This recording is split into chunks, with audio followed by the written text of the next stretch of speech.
Canada right now for a bunch of different reasons. Well, so they're not fleeing America because they don't like it.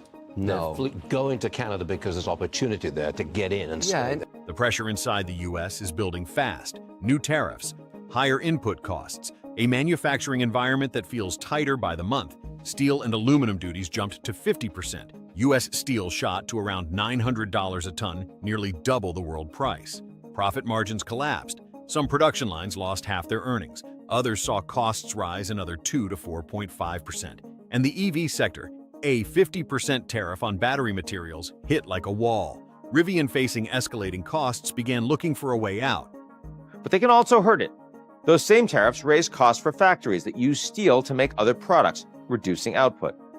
Tariffs have a cost, and someone, somewhere, will pay for them. Higher import prices hit consumers, company profits, and suppliers. That way out pointed north. Canada offered cheaper power, 10-year tax incentives, a calmer policy landscape.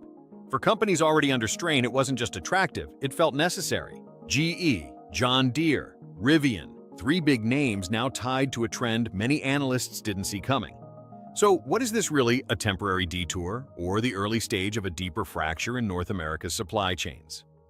Before we get deeper into this story, feel free to like and subscribe if you want to follow where this is heading, because the next part connects everything together. General Electric's trajectory offers an early signal of the shift underway, showing how major U.S. manufacturers may be re-evaluating their North American footprint. One scenario increasingly referenced by analysts points to GE as one of the first large firms to visibly redirect production capacity across the border. GE Power and Water's closure of its Waukesha, Wisconsin facility, affecting roughly 350 jobs, was paired with a $265 million investment in a new brilliant factory in Canada. Access to export development tools such as those offered by Export Development Canada (EDC), which have no direct equivalent in the United States, is often cited as a motivating factor. The consequences extended well beyond GE itself. More than 400 U.S. suppliers reportedly saw orders reduced or canceled as manufacturing activity shifted north, hinting at a broader ripple effect through supply chains that have long depended on domestic industrial anchors. In contrast, Canada has worked to position itself as a stable, streamlined environment for large-scale production. Consistent export financing and faster administrative processes have been noted as competitive advantages, raising the possibility that supplier networks and industrial routes across North America may be entering a period of structural reconfiguration. If you're still here, thanks for sticking with the analysis. Subscribing helps you follow the full trajectory of these stories. Another major U.S. industrial entity, John Deere, offers a further perspective on these evolving economic pressures. The agricultural equipment giant appears to be navigating significant tariff-related costs, which some analysts suggest are influencing its operational strategy. This situation implies that the company's re-evaluation of its manufacturing footprint is not merely an optional strategic move, but potentially a response to increasingly challenging cost structures within its domestic market. Current projections indicate that John Deere could incur over $500 million in tariff expenses in 2025. This figure represents a more than five-fold increase compared to previous quarters, signaling a substantial impact on the company's financial performance. Simultaneously, observations of declining purchasing power among U.S. farmers have reportedly led to a reduction in John Deere's domestic market share and overall sales volumes. This combination of escalating input costs and contracting demand presents a complex challenge. Against that backdrop, Canada has emerged as a particularly critical market for John Deere. The country accounts for nearly one-third of Deere's total agricultural equipment export market. This strong presence positions Canada not only as a sales destination, but also as a potentially more stable operational base in the face of U.S. cost increases. Meanwhile, Canada offered a striking contrast in operational advantages. The country's policies, including access to reportedly cheaper energy and a stable logistics framework, are seen as providing a more conducive environment for maintaining John Deere's production activities. These factors, some observers suggest, address specific cost pressures that are less mitigated within the U.S. regulatory and economic landscape. The electric vehicle EV sector within the U.S., characterized by its nascent and rapidly evolving nature, appears to be particularly sensitive to economic pressures. Analysts suggest that the imposition of new tariffs has created significant cost hurdles, with Rivian's recent strategic decisions serving as a compelling illustration of this dynamic. Instead of expanding in established regions like California, the company has reportedly begun shifting its focus northward. A key mechanism behind this redirection is the 50% tariff applied to battery materials. This policy has led to an uncontrolled increase in production costs for EVs manufactured within the United States. In response, Rivian has reportedly chosen to expand its operations into Vancouver, British Columbia, rather than continuing to develop its Californian presence, directly seeking to circumvent these emerging tariff-related bottlenecks. Further reinforcing this trend, Amazon's deployment of its first batch of 50 Rivian electric delivery vans (EDVs) occurred in Delta, BC, Canada. This early delivery could be interpreted by industry observers as an indication of Rivian's strategic prioritization of the Canadian market for certain operational milestones or product rollouts. By contrast, Canada is actively promoting its clean technology sector through various tax incentives. This supportive policy environment positions Canada as a notably more favorable landscape for EV manufacturing and deployment compared to the current U.S. scenario, potentially fostering a differing growth trajectory for the sector in the region. Even the renewable energy sector, often considered a strategic priority within the U.S., is exhibiting signs of operational reallocation due to cost dynamics.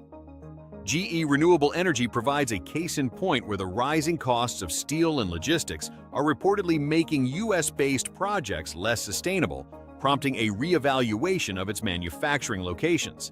This reevaluation has led to the announced relocation of 2 wind turbine facilities from Illinois to Saskatchewan, Canada, scheduled for 2025. This move is projected to generate substantial cost savings for GE Renewable Energy, with estimates suggesting tens of millions of dollars annually, primarily through reductions in steel procurement and transportation expenditures. The underlying mechanism for these savings is linked to the disparity in material costs. U.S. domestic steel prices at approximately $900 per ton significantly inflate the production costs for critical components such as wind turbine blades and tower structures.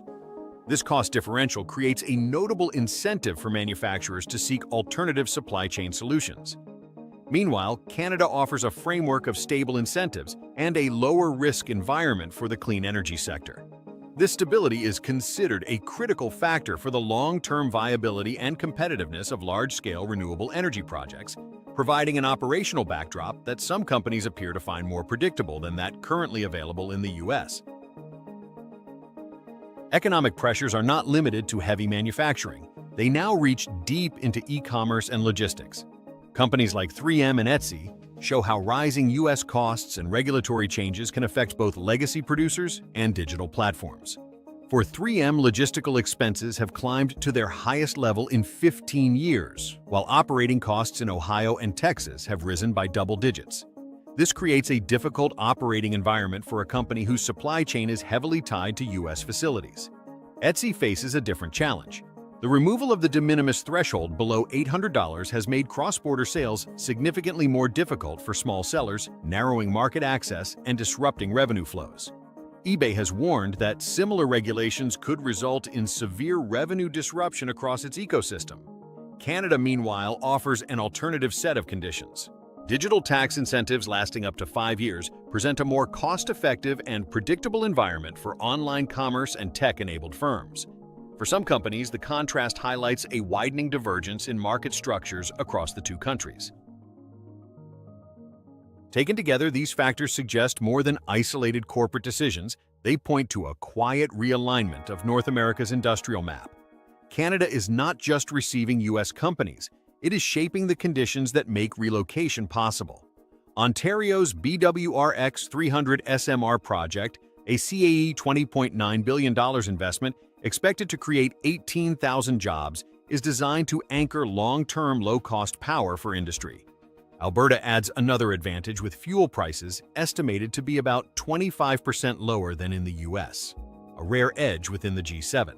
Foreign investment continues to move toward Canada across EV manufacturing, energy, agriculture, and digital tech sectors. Many analysts say face rising tax and operational pressures in the United States. The pattern is broad, and it spans multiple supply chains. All of this leads to a central question: if U.S. costs keep climbing while Canada remains open and predictable, Which country becomes North America's industrial center in the decade ahead? The answer isn't fixed, and how each economy responds will shape what comes next. Thanks for spending your time here. If this helped connect the dots, a like and subscribe is a simple way to support the channel.